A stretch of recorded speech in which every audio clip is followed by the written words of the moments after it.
નમસ્કાર, good afternoon, જય શ્રી કૃષ્ણ.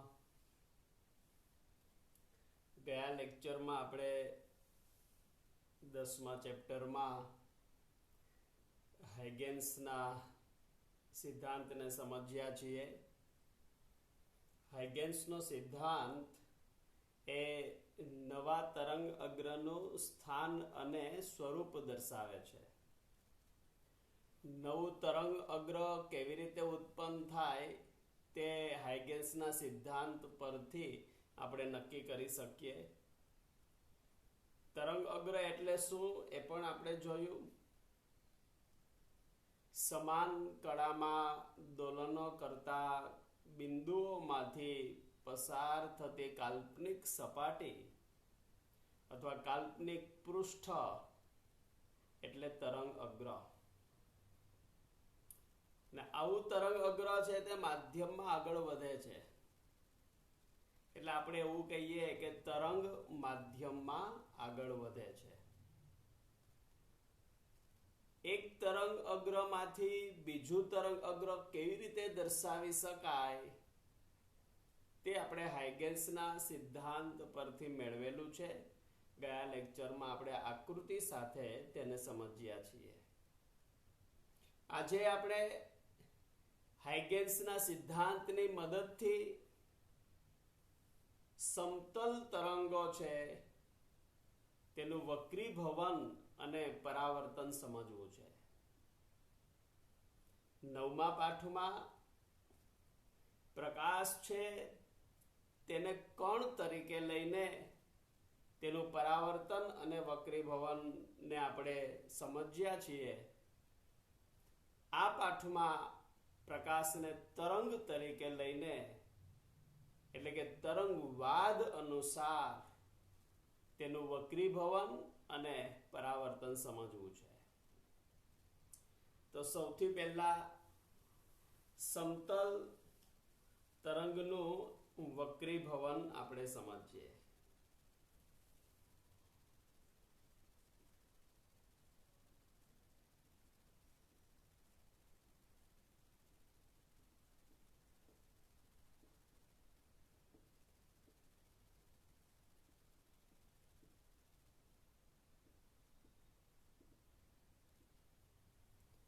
સમતલ તરંગનું વક્રીભવન.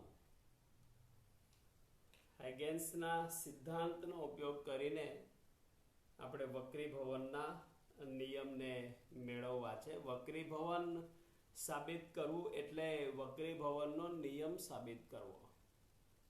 અને વક્રીભવનનો નિયમ એટલે સ્નેલનો નિયમ. એટલે આપણે અહીંયા સ્નેલના નિયમને હાયગેન્સના સિદ્ધાંતની મદદથી તારવીશું. સ્નેલનો નિયમ એટલે n1 sin I બરાબર n2 sin R, જ્યાં n1 n2 અનુક્રમે બે જુદા જુદા માધ્યમોના વક્રીભવનાંકો છે. તો આ સૂત્ર આપણે જો તરંગવાદ અનુસાર સાબિત કરી શકીએ તો કહી શકાય કે તરંગવાદ અનુસાર વક્રીભવનને પણ સમજી શકાય છે. તો એના માટે અહીંયા બે જુદા જુદા માધ્યમોને અલગ પાડતી એક સપાટી ધ્યાનમાં લઈએ.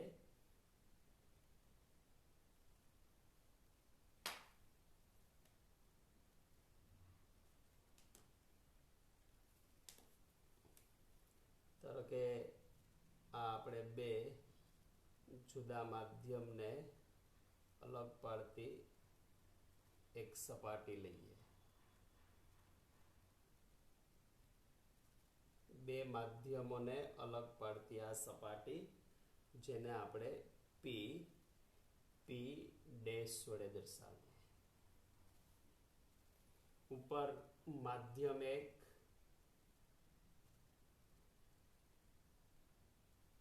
અહીંયા માધ્યમ 2.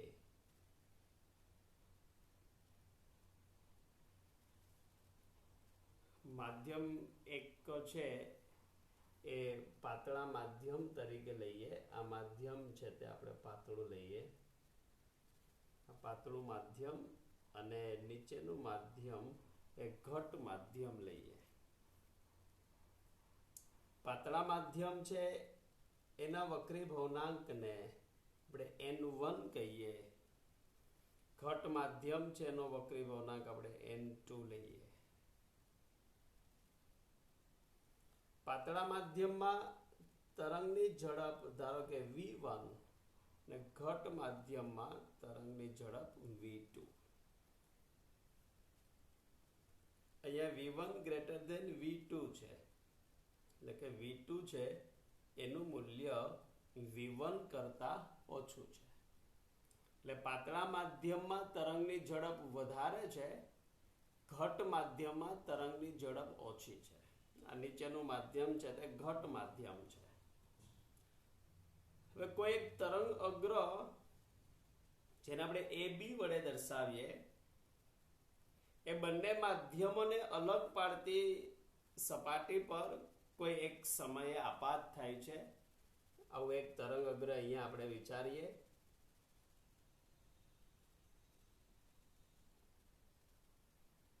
આવું કોઈ એક તરંગ અગ્ર ના જે બે બિંદુઓ A અને B, A અને આ તરંગ અગ્રનું બિંદુ B, તરંગ અગ્ર પરના બંને બિંદુઓ છે. એ કોઈ એક સમયે બંને માધ્યમને અલગ પાડતી સપાટી પર આપાત થાય છે.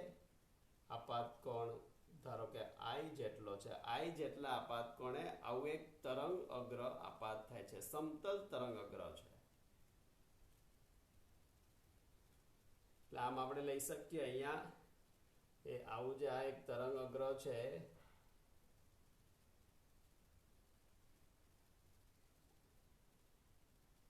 એ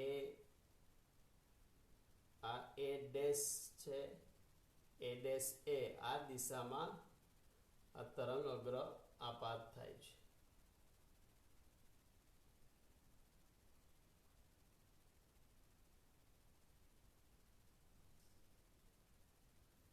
આવી રીતે આ તરંગ અગ્રને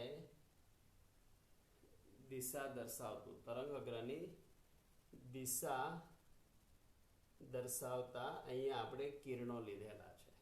આ AB એ સમતલ તરંગ અગ્ર છે. એટલે આપણે એવું વિચારવાનું છે કે આવું એક સમતલ, આ હથેળી એક સમતલ, પણ એ તરંગ અગ્ર આવી રીતે આમ આપાત થાય છે. ધીમે ધીમે આવી રીતે આપાત થાય છે. આપણે અહીંયા તરંગ અગ્રનો માત્ર આ જે ભાગ છે ઉપરની કિનારી એ જ અહીંયા આકૃતિમાં દોરેલી છે. AB એ તરંગ અગ્રની એક બાજુ છે, ઉપરની જે કિનારી છે એ આકૃતિમાં દોરેલી છે. અને તરંગ અગ્ર એવી રીતે આપાત થયેલું છે કે જેથી તરંગ અગ્ર પરનું બિંદુ A એ સૌથી પહેલા બંને માધ્યમોને અલગ પાડતી સપાટી પર આપાત થયું છે. હવે હાઇગેન્સના સિદ્ધાંત અનુસાર તરંગ અગ્ર પરના દરેક બિંદુઓ છે એ ગૌણ ઉદ્ગમ તરીકે વર્તે છે અને પોતાનામાંથી ગોળાકાર ગૌણ તરંગોનું ઉત્સર્જન કરે છે. એટલે A બિંદુ છે એમાંથી પણ ગોળાકાર તરંગનું ઉત્સર્જન થશે. આ B બિંદુ છે એમાંથી પણ ગોળાકાર તરંગનું ઉત્સર્જન થશે. ધારો કે T સમયમાં B બિંદુમાંથી ઉદ્ભવતું જે ગોળાકાર તરંગ છે એ v1 જેટલી ઝડપ ધરાવે છે. આ માધ્યમ એકમાં તરંગની ઝડપ v1 છે. તેથી આપણે એવું કહી શકીએ કે v1 t જેટલા સમયમાં જે B બિંદુમાંથી ઉદ્ભવેલું જે ગોળાકાર ગોળાકાર તરંગ છે એ બંને માધ્યમને અલગ પાડતી સપાટી પર કોઈ C બિંદુએ આપાત થાય છે. અહીંયા બિંદુ C બિંદુએ આપાત થાય છે. T સમયમાં બી માંથી ઉદ્ભવેલું ગૌણ ગોળાકાર તરંગ એ સી બિંદુએ આપાત થાય છે. તેથી બીસી બરાબર V1T આપણે લખી શકીએ. આ અંતર કેટલું થશે? V1 જેટલી ઝડપ છે, તેથી BC બરાબર V1T. હવે આટલા જ સમયમાં, T જેટલા સમયમાં એ બિંદુમાંથી પણ ગોળાકાર ગૌણ તરંગ ઉત્પન્ન થયેલું હોય, પણ એ તરંગ આ બીજા માધ્યમમાં આગળ વધશે વક્રીભવન અનુભવીને. એટલે આ જે તરંગ છે એ V2 જેટલી ઝડપથી બીજા માધ્યમમાં આગળ વધશે, પણ બીજા માધ્યમમાં એની ઝડપ ઓછી, ઘટ માધ્યમમાં ઝડપ ઓછી, V2 જેટલી ઝડપ છે.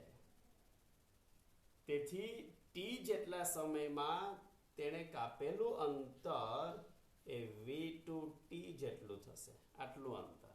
અને ધારો કે કોઈ ઈ બિંદુ પાસે, અહીંયા બિંદુ ઈ, આ જે ગોળાકાર તરંગ છે એ ઈ બિંદુ પાસે પહોંચે. અહીંયા આપણે આમ દોરી શકીએ, V2T જેટલી ત્રિજ્યા ધરાવતું આવું એક ગોળાકાર તરંગ આપણે અહીંયા વિચારી શકીએ. આમ આ દરેક બિંદુ છે, બંને માધ્યમને અલગ પાડતી સપાટી પર આ જે તરંગ અગ્ર જેમ જેમ આમ આવતું જશે, એટલે આ બધા જ બિંદુ છે એમાંથી ગૌણ ગોળાકાર તરંગ ઉત્પન્ન થતું હોય. અને આવા જે ગોળાઓ બનશે, એ ગોળાઓને પરિસ્પર્શતું આપણે પૃષ્ઠ લઈએ તો આ સી બિંદુ પાસે પણ આમાંથી ઉદ્ભવેલું જે તરંગ છે, ગોળાકાર તરંગ, એનો ગોળો આ રીતે બનતો હોય V1T ત્રિજ્યાનો. આ બધા જ ગોળાકાર તરંગોને પરિસ્પર્શતું આપણે પૃષ્ઠ લઈએ તો આ આપણને મળશે વક્રીભૂત તરંગ અગ્ર. CE એ થશે વક્રીભૂત તરંગ અગ્ર. અને આ તરંગ અગ્ર છે તેણે બંને માધ્યમને અલગ પાડતી સપાટી સાથે બનાવેલો ખૂણો એટલે વક્રીભૂત કોણ, જેને આપણે સ્મોલ r વડે દર્શાવીએ. તો અહીંયા બીજા માધ્યમમાં ઝડપ જુદી છે, તેથી T સમયમાં કાપેલું આ અંતર એ નાનું હોય અને T સમયમાં અહીંયા કાપેલું અંતર એ મોટું હોય. આ ઘટ માધ્યમ છે એમાં ઝડપ જુદી, ઓછી ઝડપ. પાતળા માધ્યમમાં ઝડપ વધારે, એટલે સમાન સમયમાં અંતર જુદા જુદા મળશે. એટલે અહીંયા AE બરાબર V2T થશે અને BC બરાબર V1T થાય. હવે આ આકૃતિમાં આપણે આ બંને ત્રિકોણ વિચારીએ. B પાસે અહીંયા ખૂણો છે તે 90 અંશનો થાય અને E પાસે આ ખૂણો પણ 90 અંશનો થાય. તો ત્રિકોણ ABC અને ત્રિકોણ AEC માટે આપણે આ ત્રિકોણમાં આ ખૂણા માટે સાઇન વિધેય લઈએ. એટલે સાઇન I બરાબર સામેની બાજુ BC છેદમાં કર્ણ AC.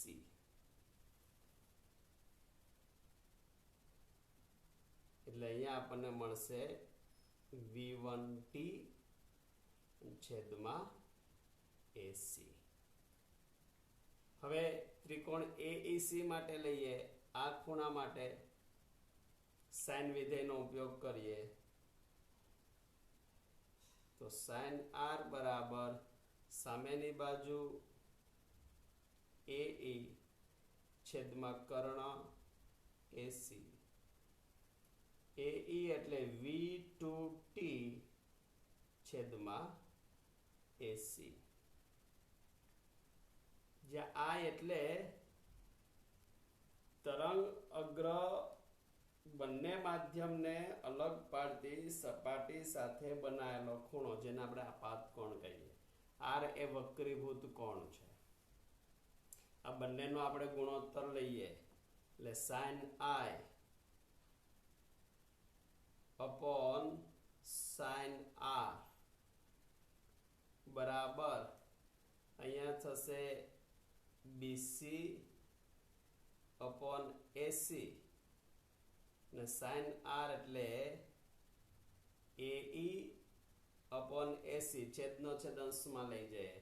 આ AC અને AC કેન્સલ થશે એટલે અહીંયા sin I upon sin R બરાબર આપણને મળશે BC upon AE.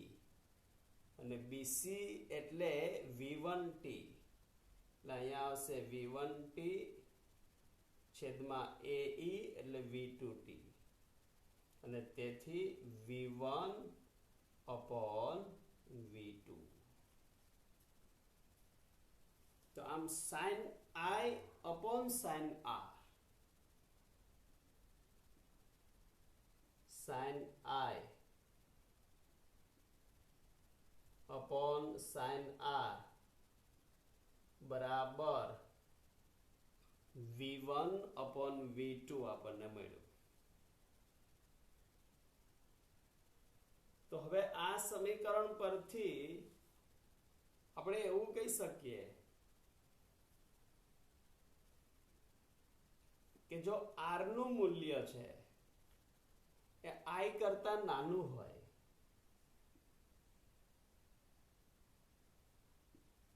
R less than I, એટલે કે વક્રીભૂત તરંગ અગ્ર છે એ જો લંબ તરફ વળે તો પ્રકાશની જે ઝડપ છે એ બીજા માધ્યમમાં ઓછી થાય. જો R less than I એટલે આ જે છેદ છે sin R નું મૂલ્ય નાનું, sin I નું મૂલ્ય મોટું, તો V2 less than V1 એટલે વક્રીભૂત કોણ આપાત કોણ કરતા નાનો હોય તો બીજા માધ્યમમાં તરંગની ઝડપ એ પ્રથમ માધ્યમમાં તરંગની ઝડપ કરતા ઓછી હોય. પ્રથમ માધ્યમ એ પાતળું માધ્યમ છે, બીજું માધ્યમ એ ઘટ માધ્યમ છે. તેથી આપણે એવું કહી શકીએ કે તરંગ જ્યારે પાતળા માધ્યમમાંથી ઘટ માધ્યમમાં આવે ત્યારે તેની ઝડપમાં ઘટાડો થાય. જે કણવાદ કરતા અહીંયા વિરુદ્ધની વાત આપણને મળી. કણવાદ અનુસાર ન્યૂટને એવું કીધું હતું કે ઘટ માધ્યમમાં પ્રકાશની ઝડપ વધારે મળે, પણ અહીંયા એવું સાબિત થાય છે કે ઘટ માધ્યમમાં પ્રકાશની ઝડપ ઓછી થાય. તો આમ આપણે આ એક અગત્યનું પરિણામ મેળવી શકીએ.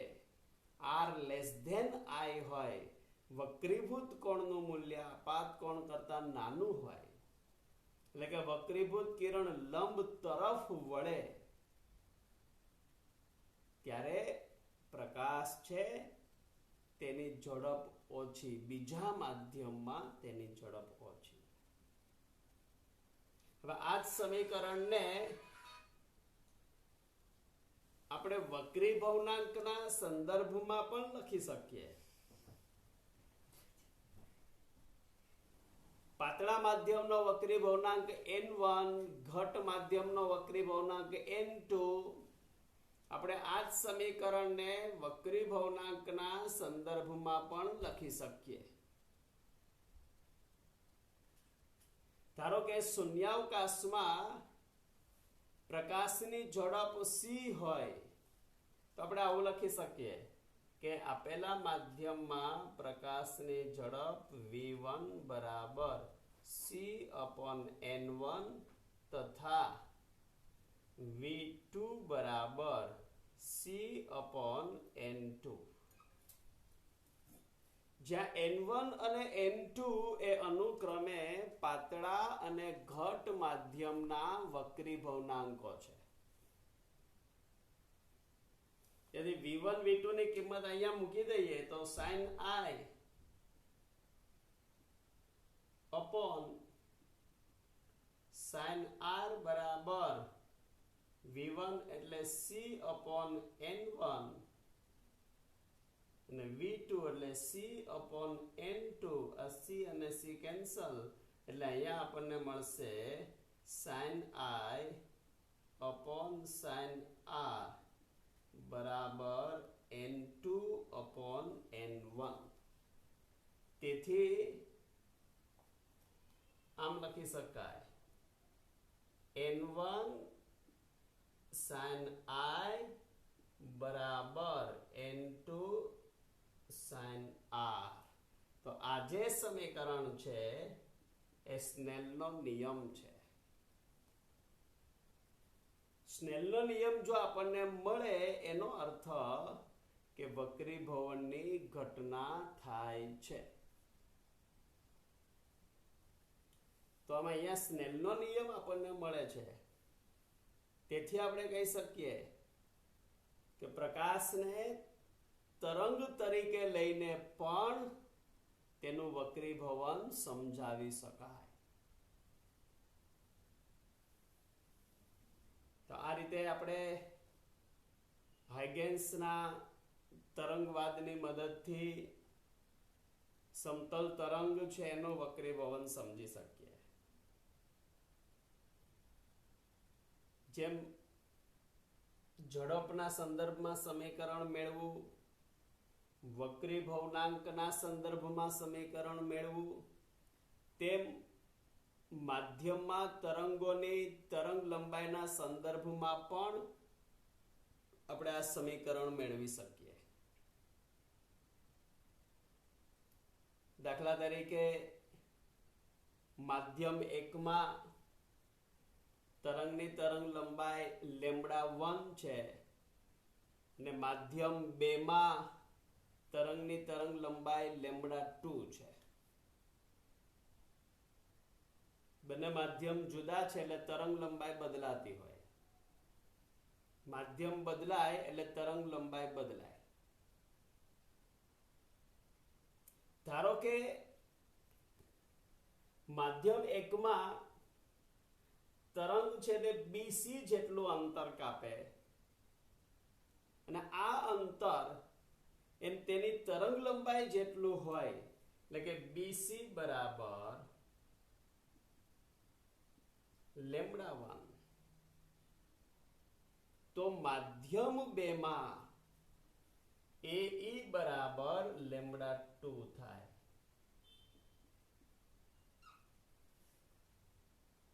જો BC નું મૂલ્ય λ1 જેટલું હોય તો માધ્યમ 2 માં AE નું મૂલ્ય λ2 જેટલું હોય. કે t સમયમાં B માંથી ઉદ્ભવેલું તરંગ જો λ1 જેટલું અંતર કાપતું હોય તો એટલા જ સમયમાં ઘટ માધ્યમમાં A માંથી ઉદ્ભવેલું તરંગ એ λ2 જેટલું અંતર કાપે. ને તેથી આપણે આ સમીકરણમાં sin i upon sin r બરાબર BC upon AE લઈએ તો આપણને આમ મળશે sin i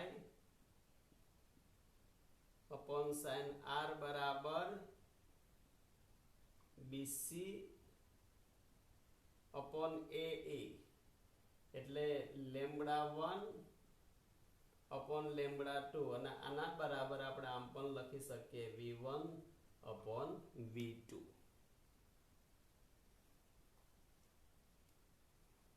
અથવા આના આમ પણ લખી શકાય v1 અપોન લેમ્બડા 1 બરાબર v2 અપોન લેમ્બડા 2.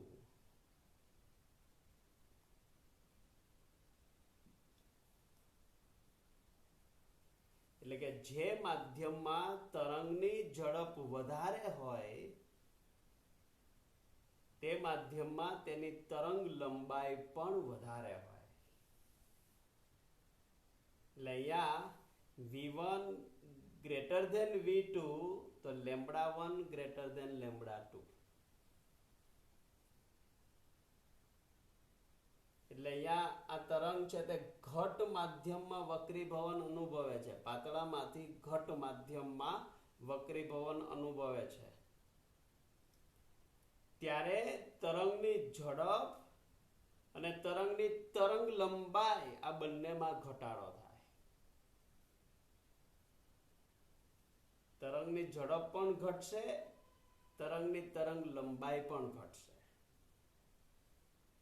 પરંતુ આ તરંગની આવૃત્તિ છે તે અચળ રહે, આવૃત્તિ બદલાતી નથી, આવૃત્તિ અચળ. તો આ રીતે આપણે સમતલ તરંગનું વક્રીભવન સમજી શકીએ.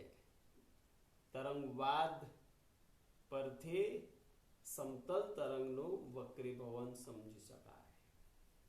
આ આપણે પાતળા માધ્યમમાંથી ઘટ માધ્યમમાં તરંગ વક્રીભવન અનુભવે છે તેવું લીધેલું છે. એવી રીતે ઘટમાંથી પાતળામાં પણ એ આપણે લઈ શકીએ. પાતળા માધ્યમ આગળ પણ તેનું વક્રીભવન છે તે સમજી શકાય. જે ટેક્સ્ટમાં એક આકૃતિ આપેલી છે આપણને કે પાતળા માધ્યમ આગળ વક્રીભવન.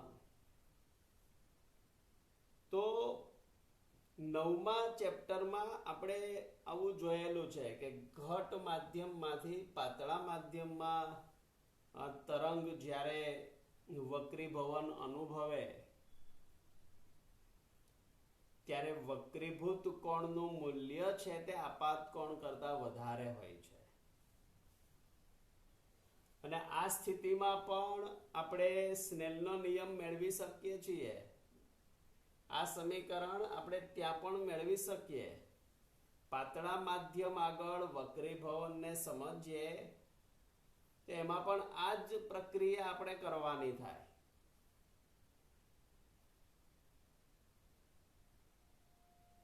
ત્યાં પણ I એટલે આપાત કોણ, R એટલે વક્રીભૂત કોણ. ફરક એટલો પડશે કે અહીંયા વક્રીભૂત કોણનું મૂલ્ય આપાત કોણ કરતા વધારે હોય. ઘટમાંથી પાતળા માધ્યમમાં જ્યારે તરંગ દાખલ થાય ત્યારે તે લંબથી દૂર તરફ વળે. તેથી આપાત કોણ કરતા વક્રીભૂત કોણનું મૂલ્ય વધારે હોય. હવે આપણે આગળ 9મા ચેપ્ટરની અંદર એ જોયું છે કે આપાત કોણનું મૂલ્ય જો ક્રાંતિકોણ જેટલું હોય, આપણે આમ લઈએ છીએ કે sin IC બરાબર પાતળા માધ્યમનો વક્રીભવનાંક છેદમાં ઘટ માધ્યમનો વક્રીભવનાંક. ધારો કે આ હવે ઘટ માધ્યમ છે, આ ઉપરનું માધ્યમ છે એ ઘટ માધ્યમ છે અને આ નીચેનું માધ્યમ છે તે પાતળું માધ્યમ છે.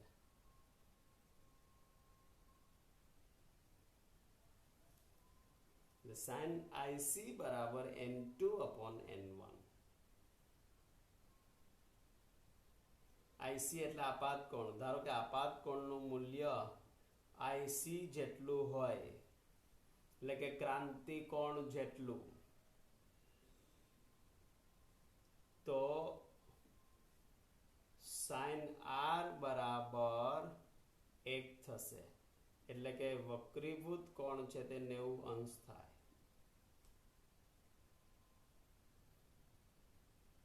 હવે જો આપાત કોણ આઈસી કરતા વધારે હોય, આઈ ગ્રેટર ધેન આઈસી, તો આવા કિસ્સામાં પ્રકાશનું વક્રીભવન થતું નથી, પરંતુ પૂર્ણ આંતરિક પરાવર્તન થાય છે,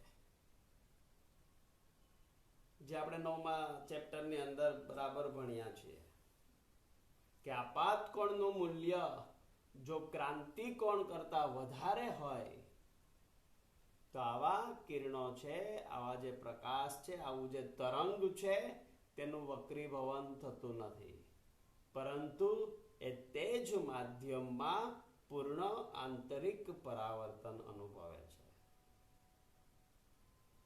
તો આ રીતે આપણે સમતલ તરંગનું વક્રીભવન સમજી શકીએ. તરંગવાદ અનુસાર પણ પ્રકાશ છે તેનું વક્રીભવન થાય છે એવું સાબિત કરી શકાય. ત્યાર પછી પરાવર્તન સાબિત કરીએ. સમતલ સપાટી પરથી સમતલ તરંગનું પરાવર્તન.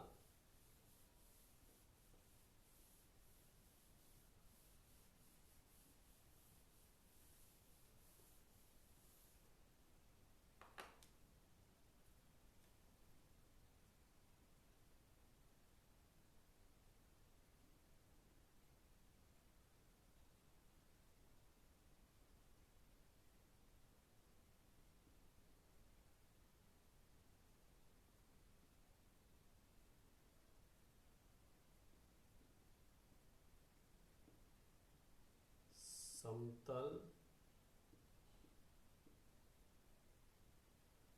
તરંગનું પરાવર્તન. એટલે અહીંયા કોઈ એક સમતલ પરાવર્તક સપાટી લઈએ.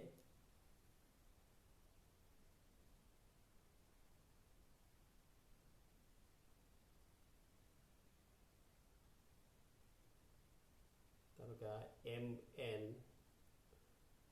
આ એક સમતલ પરાવર્તક સપાટી છે. આ સપાટી પરથી તરંગનું પરાવર્તન થાય છે. આ સપાટી પર કોઈ તરંગ અગ્ર આપાત થાય છે. આગળ દર્શાવેલું છે એમ ધારો કે કોઈ એક તરંગ અગ્ર AB, તરંગ અગ્ર AB, આ તરંગ અગ્ર પરનું બિંદુ B, એવી રીતે આપાત થાય છે કે જે પરાવર્તક સપાટી સાથે I જેટલો આપાત કોણ બનાવે.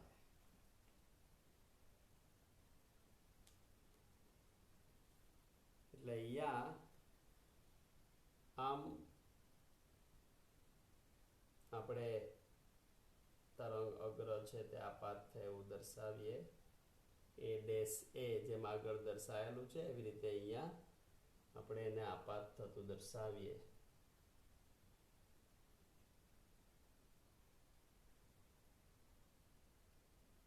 આ તરંગ છે તે B બિંદુમાંથી B બિંદુ એક ગોળાકાર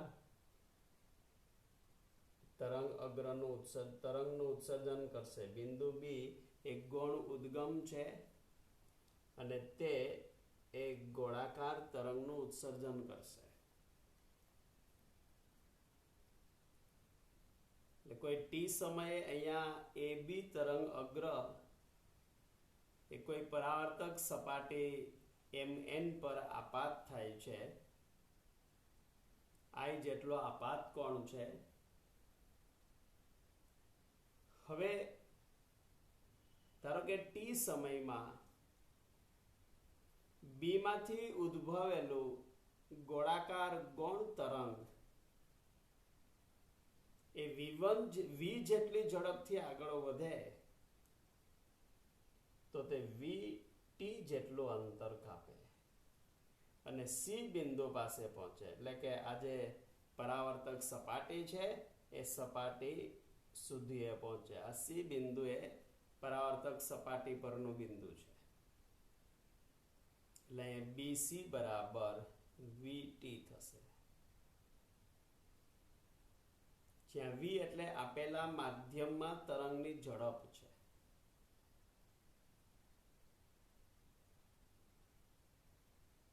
હવે જે ક્ષણે B માંથી ગોળાકાર ગૌણ તરંગ ઉત્સર્જિત થયેલું છે એ જ ક્ષણે A માંથી પણ ગોળાકાર ગૌણ તરંગ ઉત્સર્જિત થશે ને એ પણ આટલું જ અંતર કાપશે. અહીંથી પરાવર્તન થઈને એ પણ આટલું જ અંતર કાપશે.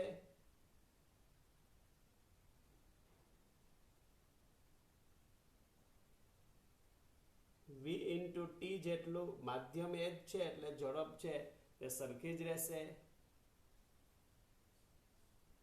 ને ધારો કે આ તરંગ છે એ E બિંદુ પાસે પહોંચે, આ અંતર છે પણ VT જેટલું થાય. એટલે કે VT ત્રિજ્યાનો ગોળો રચે, ગોળાકાર તરંગ બનાવે. જેમ B માંથી ઉદ્ભવેલું ગોળાકાર તરંગ એ પણ VT ત્રિજ્યાનો એક ગોળો રચે, એમ A માંથી ઉદ્ભવેલું ગોળાકાર તરંગ એ પણ VT ત્રિજ્યાનો ગોળો રચે.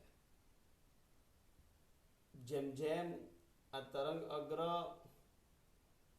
આ સપાટી પર આપાત થતું જશે, આવી રીતે જેમ જેમ આમ ધીમે ધીમે ધીમે આપાત થતું જાય, તેમ આ સપાટી પરના બધા જ બિંદુઓ છે એ પોતાનામાંથી ગોળાકાર ગૌણ તરંગો ઉત્સર્જિત કરતા હોય. અને આવા બધા ગોળાકાર તરંગો છે જે અહીંયા આપણે આમ દર્શાવી શકીએ, અને થોડોક ભાગ અહીંયા દર્શાવેલો છે. એમ આ જે છે એમાંથી ઉદ્ભવેલું છે એનો આ થોડોક ભાગ દર્શાવેલો છે. તો આવા બધા જ ગોળાકાર તરંગો છે એને પરિસ્પર્શતું પૃષ્ઠ લઈએ તો આજે પૃષ્ઠ મળે CE એ પરાવર્તિત તરંગ અગ્ર મળે, જેણે પરાવર્તક સપાટી સાથે બનાવેલો ખૂણો એટલે પરાવર્તક કોણ, આપાત કોણ I અને પરાવર્તક કોણ R. એટલે અહીંયા AE બરાબર પણ આપણને VT મળશે. AE બરાબર VT. E બિંદુ પાસે જે ખૂણો રચાય એ પણ 90 અંશનો થશે. B બિંદુ પાસે ખૂણો રચાય એ પણ 90 અંશનો થશે. એટલે આકૃતિમાં આ જે ત્રિકોણ છે, ત્રિકોણ ABC અને ત્રિકોણ AEC બંને એકરૂપ ત્રિકોણ થશે.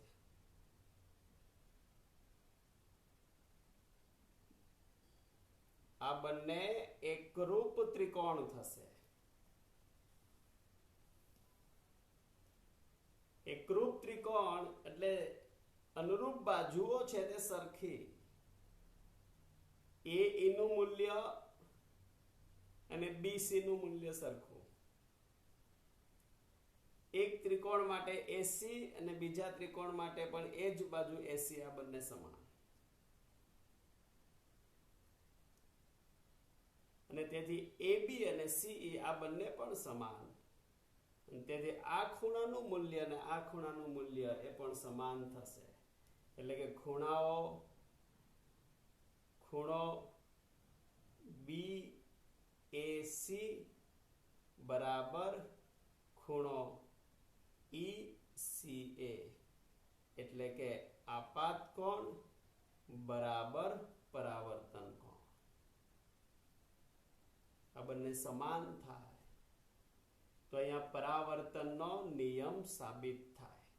પરાવર્તનનો નિયમ છે કે આપાત કોણ અને પરાવર્તક કોણ હંમેશા સમાન હોય તેવું અહીંયા સાબિત થાય છે. તેથી આપણે કહી શકીએ કે અહીંયા તરંગનું પરાવર્તન થાય છે.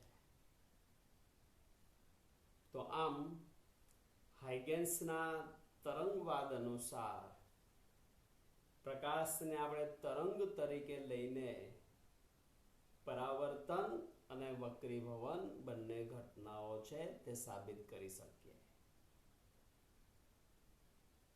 પરાવર્તન અને વક્રીભવનની ઘટનાઓ તો તેના નિયમો છે તે સાબિત થયા પછી તે પ્રિઝમ માટે, લેન્સ માટે કે અરીસાઓ છે તેના માટે પણ આપણે લાગુ પાડી શકીએ. તો કે લેન્સ, પ્રિઝમ, અરીસા એ દરેક બાબત આપણે 9મા ચેપ્ટરમાં ભણ્યા છીએ, પણ ત્યાં આપણે પ્રકાશ છે એને એક સુરેખ કિરણાવલી તરીકે લીધેલું છે અને તેનું પરાવર્તન ને વક્રીભવન વગેરે આપણે જોયેલું છે. પણ અહીંયા પ્રકાશને આપણે તરંગ તરીકે લઈને પણ આ દરેક ઘટનાઓ છે તે સમજી શકીએ અને લેન્સ માટે, પ્રિઝમ માટે, અરીસાઓ માટે તેની વર્તણૂક પણ આપણે જાણી શકીએ. દાખલા તરીકે એક પ્રિઝમ માટે આપણે વિચારીએ. ધારો કે આવો એક પ્રિઝમ છે, કોઈ એક પાતળો પ્રિઝમ,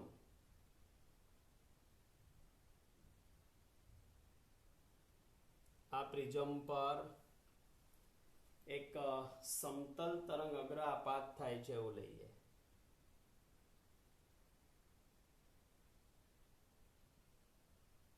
કોઈ એક આ સમતલ તરંગ અગ્ર છે.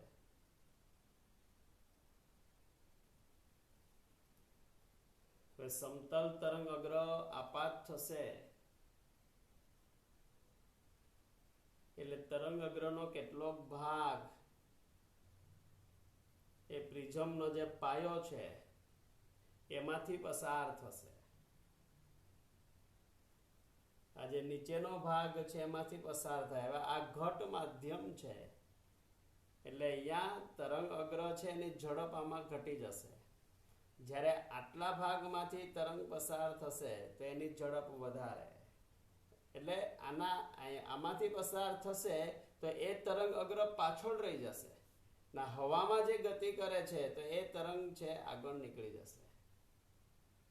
એટલે અહીંયા નિર્ગમન પામતું પ્રિઝમમાંથી બહાર આવતું જો તરંગ અગ્ર આપણે વિચારીએ તો એ તરંગ અગ્ર આપણને આ પ્રકારનું મળે.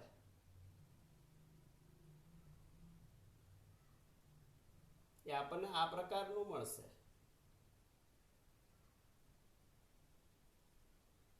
કારણ કે આ ભાગ છે તે વધારે જાડો ભાગ છે, બેજ છે તે જાડો ભાગ છે. આમાંથી તરંગને વધારે અંતર કાપવું પડે, પણ અહીંયા વધારે અંતર કાપશે, અહીંયા એની ઝડપ ઓછી થઈ જાય. તેથી આમાંથી ઉદ્ભવેલું જે ગોળાકાર તરંગ છે એ ઓછું અંતર કાપશે, ત્યારે આમાંથી ઉદ્ભવેલું તરંગ છે તે વધુ અંતર કાપશે.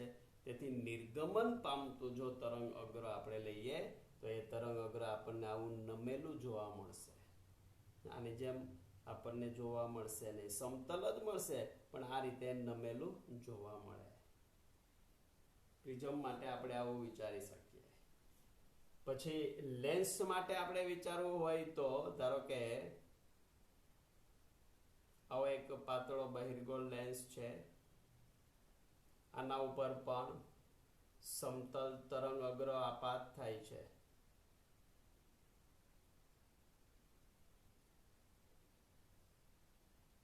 આ રીતે સમતલ તરંગ અગ્ર આપાત થાય છે.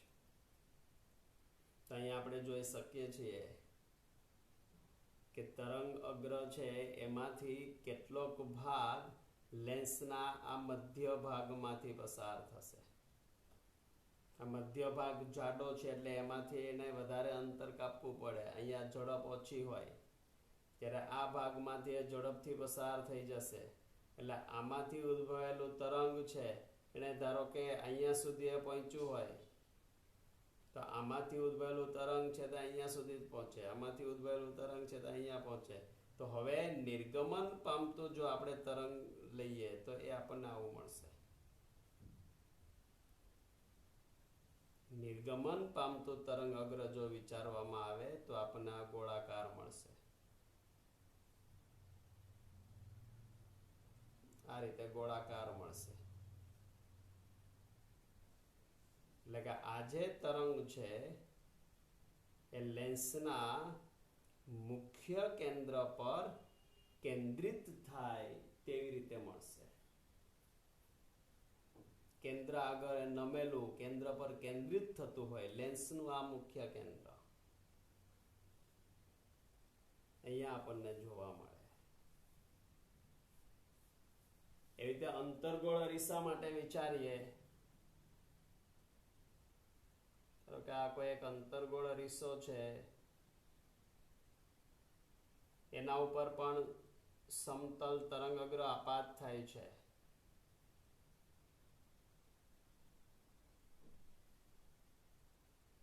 તો આ જે તરંગ છે એ અહીંયા ઝડપથી પહોંચશે. આને થોડીક અહીંયા પહોંચવા માટે, અરીસા સુધી પહોંચવા માટે વધારે અંતર કાપવું પડશે. એટલે આ પરાવર્તિત થઈને અહીંયા પહોંચે ત્યારે હજી અહીંયા પહોંચે છે આ. તેથી અહીંયા પરાવર્તિત થયેલું જે તરંગ અગ્ર છે તે આપણને આ પ્રમાણે મળે. આવું એ પણ અરીસાના મુખ્ય કેન્દ્ર તરફ આપણને મળે. આ અરીસાનું મુખ્ય કેન્દ્ર. તો આવી રીતે